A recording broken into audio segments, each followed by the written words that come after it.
समाचार में आपका स्वागत है। आज की बड़ी खबर नई दिल्ली से है, जहां केंद्रीय मंत्री भूपेंद्र यादव और दिल्ली भाजपा अध्यक्ष वीरेंद्र सचदेवा ने वक्फ बोर्ड कानून को लेकर विपक्ष पर मुस्लिम समुदाय में भ्रम फैलाने का गंभीर आरोप लगाया है।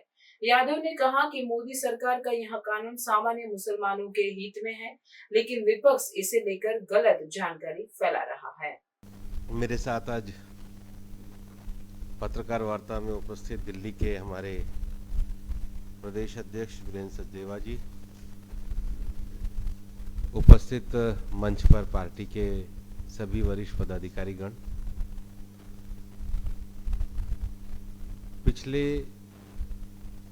एक दशक से ज़्यादा के शासनकाल में प्रधानमंत्री नरेंद्र मोदी जी के द्वारा विकसित भारत के लिए प्रगतिशील सामाजिक न्याय, आर्थिक विकास, ट्रांसपेरेंसी और जेंडर इक्वलिटी को लेकर के अनेक रिफॉर्म्स किए गए हैं। वर्तमान में संसद के द्वारा पारित वक्फ का कानून उस प्रगतिशील यात्रा का एक महत्वपूर्ण पड़ाव है। वक्फ में परिवर्तन की बात कोई पहली बार नहीं है। वक्फ एक्ट आने के बाद समय समय पर उस पर परिवर्तन होते रहे हैं और जो 2013 में भी अंतिम बार परिवर्तन हुआ, उस समय के भी अगर आप पार्लियामेंट की डिबेट देखेंगे और उससे पहले कांग्रेस के समय में उन्हीं के वरिष्ठ नेता के रहमान कमेटी की रिपोर्ट को देखेंगे कि वक्फ की प्रॉपर्टी में ट्रांसपेरेंसी होनी चाहिए, मैनेजमेंट अच्छा होना चाहिए, अपने उद्देश्यों को पूरी करने के लिए होनी चाहिए, वो विषय एड्रेस होने से रह गए थे और इसलिए देश की सरकार वक्फ कानून लेकर के आई। मैंने खुद ने भी पार्लियामेंट की अनेक कमेटियों की अध्यक्षता करी है, जेपीसी की अध्यक्षता करी है, लेकिन सरकार ने जिस प्रकार से इस बार ये बिल ना केवल जेपीसी को भेजा, बल्कि जेपीसी ने जो व्यापक कंसल्टेशन किया, वो इस बात को दर्शाता है कि सबका साथ सबका विकास वाली सरकार सब विषयों को इसमें समाहित कर रही है। और इसलिए कांग्रेस का जो पहला भ्रम फैलाने का प्रयास है कि वक्फ से मुसलमानों के कोई अधिकार समाप्त हो जाएंगे, वक्फ मुस्लिम धर्म के हिसाब से चैरिटेबल कार्य करने के लिए एक संकल्प है। इस एक्ट के आने के बाद भी मुस्लिम इंडिविजुअल और ग्रुप अपने धार्मिक कार्यों की गतिविधि के लिए एक ट्रांसपेरेंट, फेयर और संवैधानिक दायरे के अंदर अपनी इस धार्मिक गतिविधि और अपने इस संकल्प को अभिव्यक्त कर सकें। और इसलिए वक्फ को क्रिएट करने का, वक्फ को मैनेज करने का, वक्फ को रेगुलेट करने का मुसलमानों का अधिकार इस संरक्षण के बाद भी सुरक्षित है।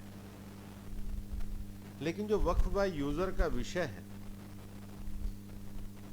ऐसे वक्फ जिनका उल्लेख 1923, 1954, 1995 या अन्य किसी डॉक्यूमेंट के द्वारा, सर्वे के द्वारा नहीं,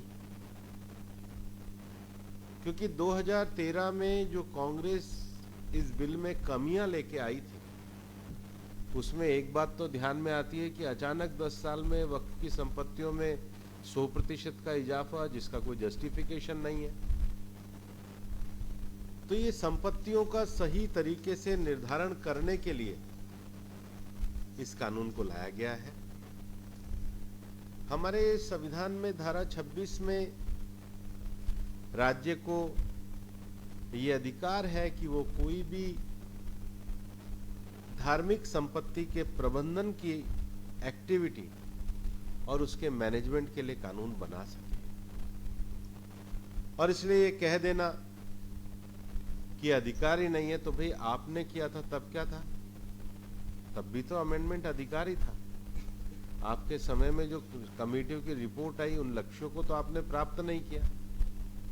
और जैसा कि मेरे साथी अभी कह रहे थे कि प्रॉपर मैनेजमेंट और रखरखाव के अभाव में इन संपत्तियों पर एनक्रोचमेंट, इन संपत्तियों का दुरुपयोग, इन संपत्तियों का धार्मिक कार्य के अलावा दुरुपयोग जो हो रहा था, उसके मैनेजमेंट का एक सिस्टम आना चाहिए।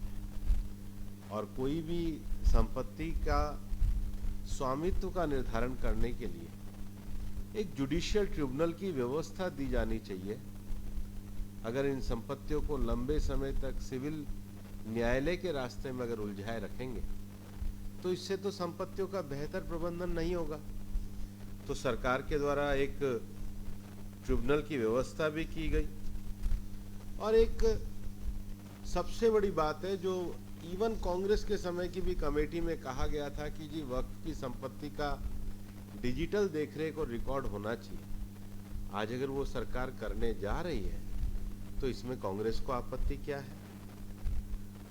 और वक्फ अमेंडमेंट एक्ट जो है, इससे पहले जो संपत्ति के प्रबंधन में आर्बिट्रेरी पावर्स थी, उसको एक लेजिस्लेशन के माध्यम से कॉम्प्रिहेंसिव तरीके से इसके अंतर्गत लाया गया है। और इसलिए ये वक्फ के मैनेजमेंट को मॉडर्न गवर्नेंस के साथ जोड़ने का माध्यम है।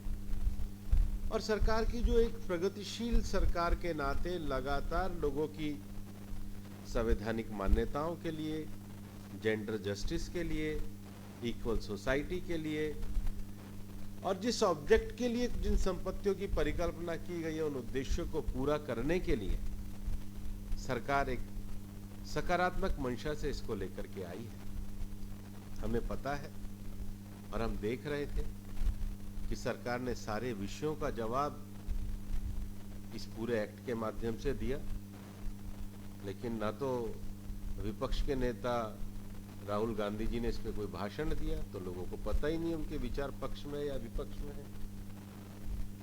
और शायद उनकी बहन तो इसमें विपक्ष में वोट डालने भी नहीं आई।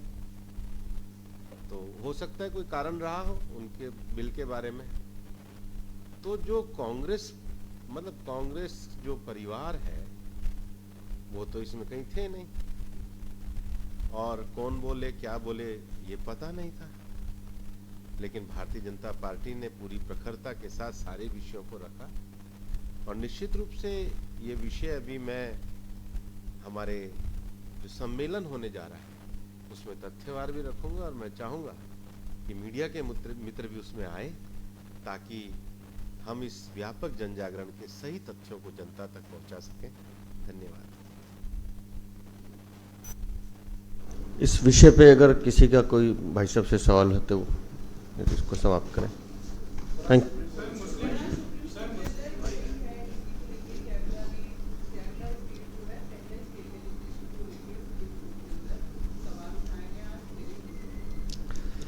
सुप्रीम कोर्ट में पिटीशन पेंडिंग है, सरकार का भी जवाब है।